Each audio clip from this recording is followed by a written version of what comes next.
kaditong kaanak. Salamat sa ko sa Ginoo sa may verse. John 15 verse 1. Pasalamat po ko sa Ginoo kay kitagaan ko niya knowledge of wisdom, good health good sa family.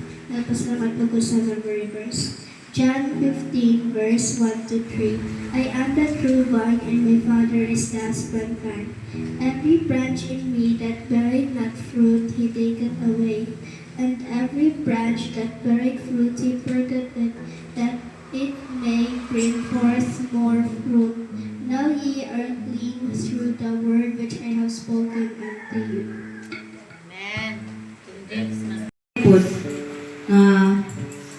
Nag-remind na dapat yun unahon ang pulong sa nakako mga challenges karon ni Kuan sa kinabuhi pero laban lang. Yung challenge na siguro ang panahon na financially o Kuan emotionally daw to lakad yapon ko kay gilikon ko sa Ginoo nakoy Kuan kagabi nga Kuan problema Gilawas sa tagadlaw. Salamat nga kini nga ng mga istorya lagi sa mga tao lagi nga wa ta kasabot nga mga pagkay nga istorya nga init ka daw nga atong pangabuhi nga tarong ka na may maglain nga init na to. Sige lang, kaya Ginoo naglantaw pag sila ang Ginoo ni hibalo nila. Kaya di lang kita masupang na kay sila ang Ginoo nga nakasabot sa atong pangabuhi sa matagad adlaw. Muli ang gitumay sa Ginoo nga nagugtabang safety ta sa matagadlaw sa gihatag nga kusog grasya tagalatong pangita. Verse 15, 1, 2, 3. John 15. 1, 2, 3. Ako ang matuod nga punuan sa paras ug ang akong amahan mao ang atiman.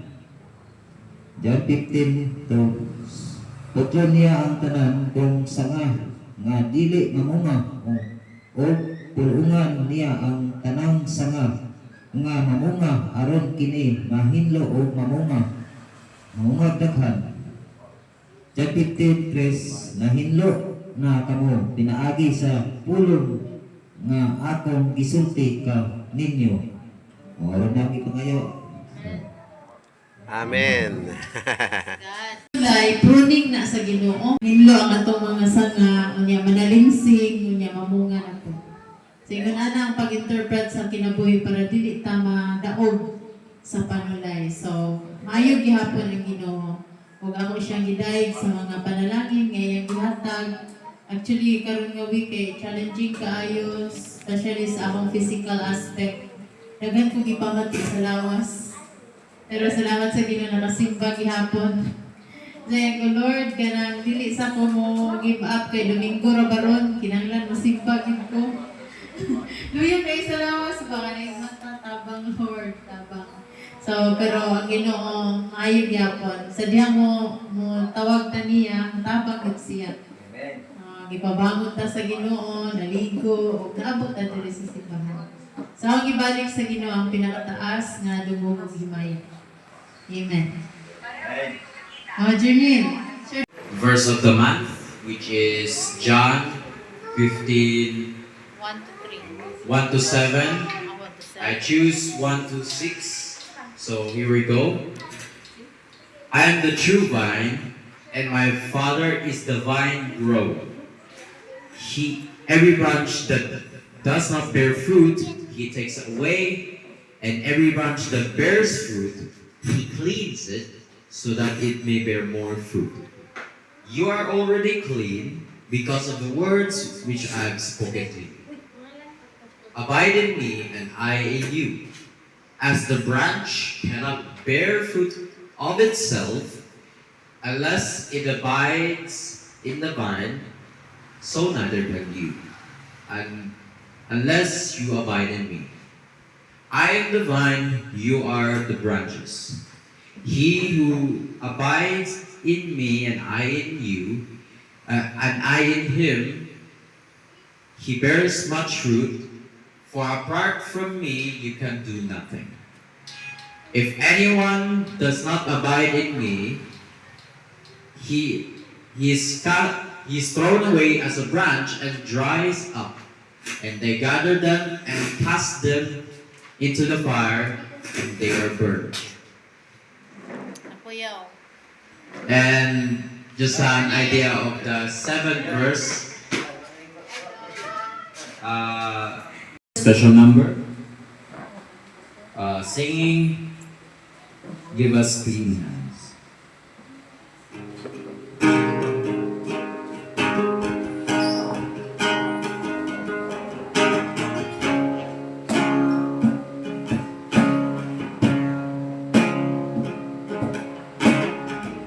We bow our hearts, we bend our knees.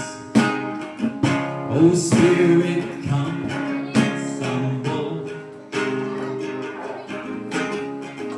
We turn our eyes on evil things. Oh Lord, we cast down our idols. So give us clean hands, give us pure hearts. Let us not let our souls to one another. Give us clean hands, give us pure hearts. Let us not let our souls to one another. Oh God, let us be a generation that seeks your face, oh God of Jacob.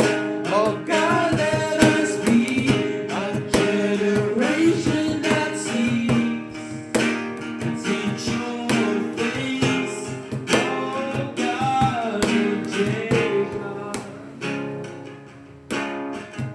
We bow our hearts, we bend our knees.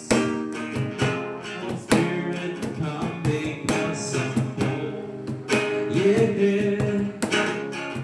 we turn our eyes from evil things. Oh Lord, we cast down our idols. So give us clean hands, give us pure hearts. Let us not let our souls to one another. So give us clean hands, give us pure hearts. Let us not let our souls to one another. Oh God, let us see a generation that seeks your face, oh God of Jacob. Oh God, let us be a generation that seeks your face, oh God of Jacob. We bow our hearts, we bend our knees. Oh Spirit, come make us humble.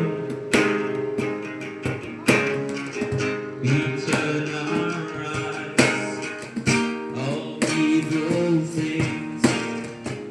Oh Lord,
Tandem to, Father and Son.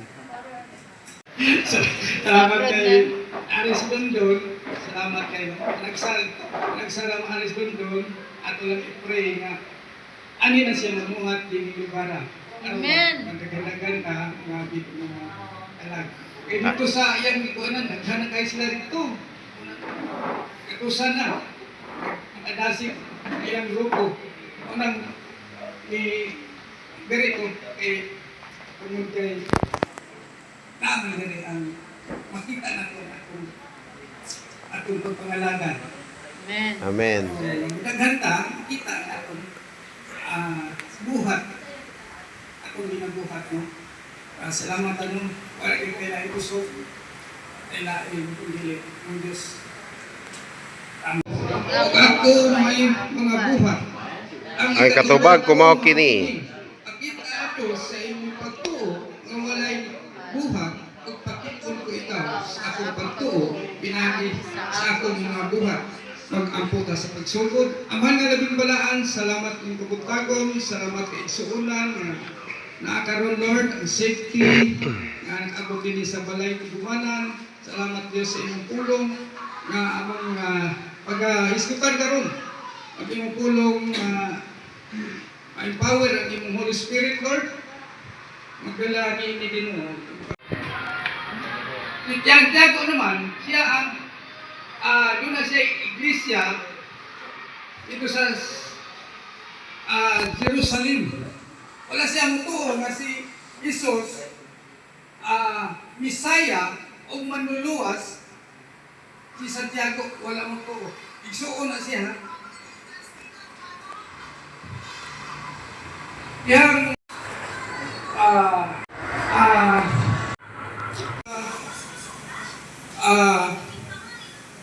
atawan ato sa sulod sa simbahan sa iglesia. Sulod ka sa iglesia, simple luwas na ang iyang tuluan. Dili ni mo imuon siya pagdaot sa kaniya.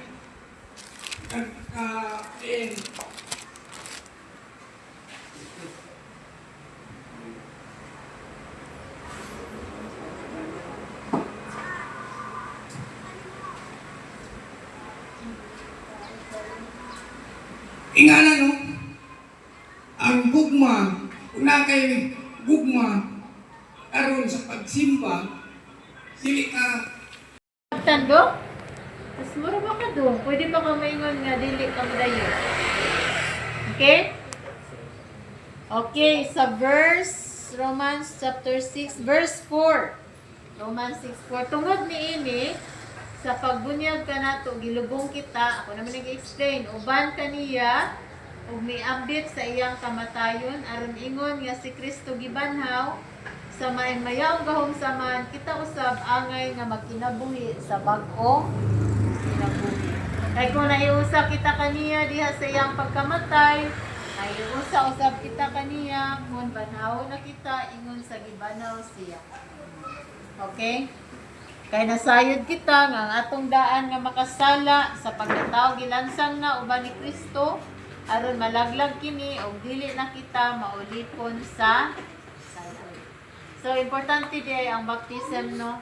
It's a declaration niya sa iyang kamatayon. Akong sala namatay kauban niya, gilubong kauban niya, og nabanhaw kauban niya. Bag-o na ang akong kinabuhi. Mo na ang bot pasabot sa baptism. Okay, nasabtan ba? Dili ra na siya kanang kay kuan-kuan ra, napag-juk-juk pa ng uban. Kita na ka sa Diyos? Wala. Wala na po. Di na tinuod, oy.